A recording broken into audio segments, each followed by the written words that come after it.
Alright, so it looks like today we're just gonna walk around the Jeep. You'll just get to see kind of what it currently looks like right now.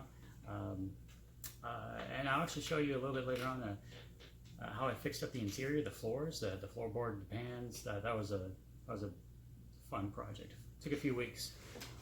I'll let you know some tips, some tricks, kind of what I went through, see if it helps you out. But yeah, this is just gonna be a short video, just a quick walk around, work on some carpets. We'll have some fun. Maybe if there's enough time afterwards, we'll see if we can do an oil change or something. How's that sound? I have quite a few videos here of upcoming, lift kit adventures. I'll show you how I changed out the transmission, got rid of the Puget, and traded for the AX15. I even do like a history video too, so we just kind of run through just a quick history of the Jeep Cherokee XJ. It's always a good idea to have a basic knowledge of what you're driving out there on the road. So often I don't mention anything in here in any of these videos. Subscribe, like, and always leave a comment down below. That way you guys are watching, and if there's something else you guys recommend, you got some other tips, let me know.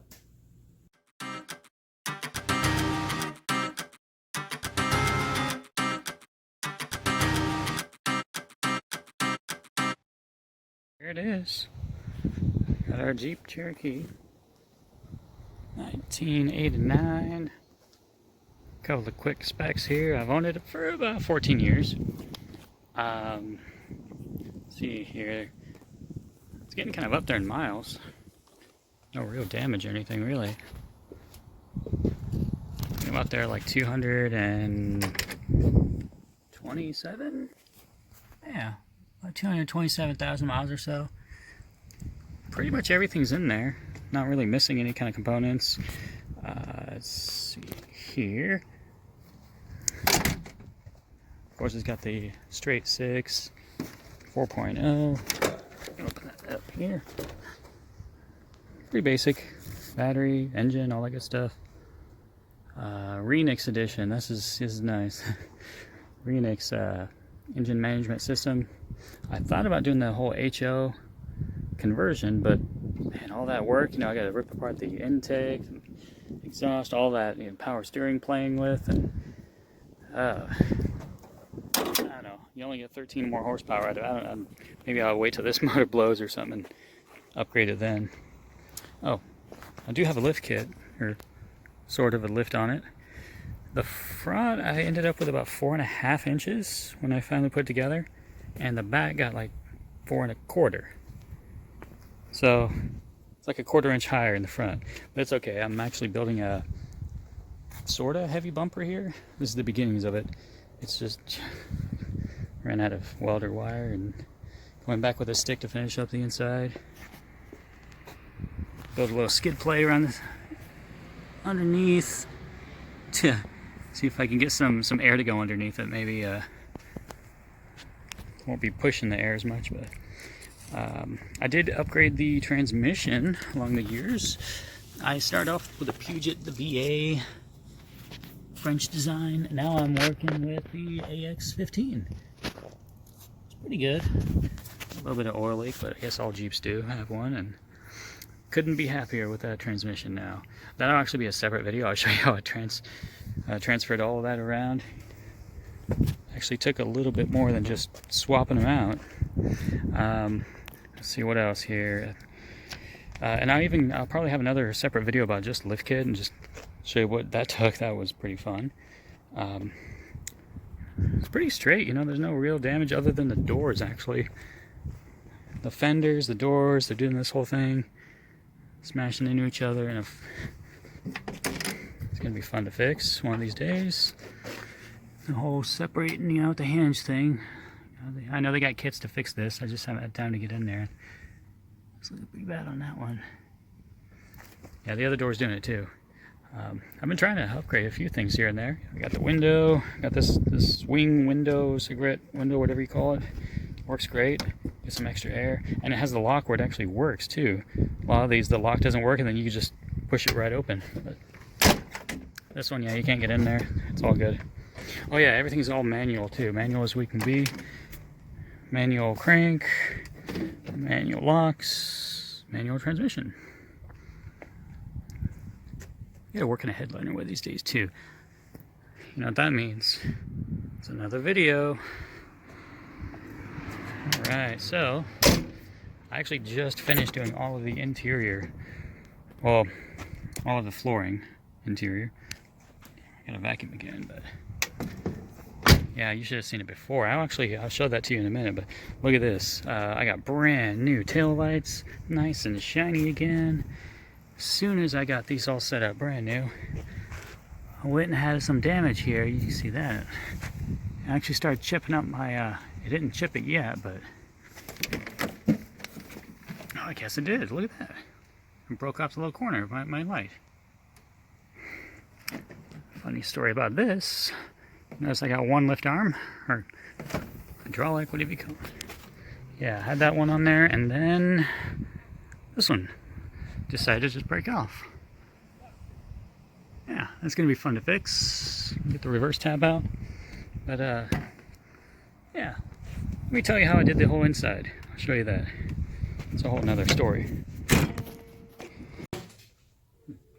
All right, so story time here. Me and the brother-in-law were out on the freeway, driving the Jeep, and there all of a sudden a bunch of steam and smoke and just all kinds of weird fumes started coming out of the back the passenger seat area. And we're just looking at each other like, what's going on? We catch on fire, you know? I mean, I know these things happen with Jeeps, but not my Jeep. But anyway, we pulled over, started looking at it, and it was the carpets were actually melting into the floorboards. We weren't that far away from home, so we finally managed to get home. We had to roll all the windows down, all the fumes going out. I started tearing out sections once we got home, see what's going on here. And what happened was the muffler actually got pushed up into the floorboard area. I guess it went over a bump or something. It just adjusted itself, so it was in direct contact with the floor. So I went ahead and I fixed all that, got it readjusted, and got it lowered back down where it should. But I had a second problem here. So I actually had two major issues. The muffler was one, but when I started cutting apart the carpets here, they were sopping wet. I mean, I couldn't believe it. They're just soaked. It was a bunch of antifreeze, and I'm like, well, where's all that coming from? I tracked it all back to the under the dash area, and I was thinking it was the heater core that was dripping right in, and it created this river of antifreeze, just the whole passenger area. So I just started cutting and cutting. Eventually, I took all the carpets out. And to be honest, to be fair, they were kind of ready for it. I mean, through the years, I've had oil spills, I've had dog vomit, I've had now antifreeze just soaking right in. So I took them out.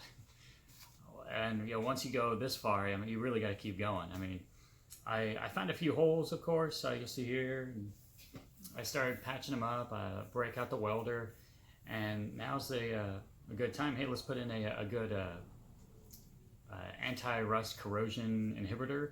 And so I went and got this silver aluminum stuff. So it actually worked really well. I used a whole, I think it's just a small, like a little quart of it. Whole thing, I managed to put about 2.5 to 3 coats over everything.